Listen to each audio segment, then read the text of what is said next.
yo no creo, está muy cerrado.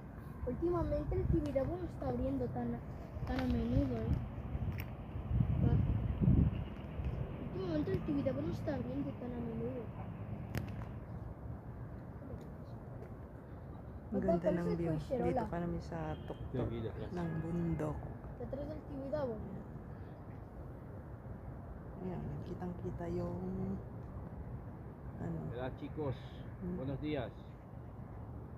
Ciudad de Barcelona, Tibidabo. De Barcelona está aquí al lado. Doon kami naakyat o kami bisikleta. Sagrada Familia. Ayan, doon kami naakyat hanggang doon sa simbahan na yon. Tapos dito naman yung Ayan, Tibidabo. ano ba tawag nito? Molins del Rey. Yan yung bundok na yun pababa doon. Yung Molins del Rey sa kabila nung bundok na yun sa dulo. Yan. So ito yung siyudad ng Barcelona.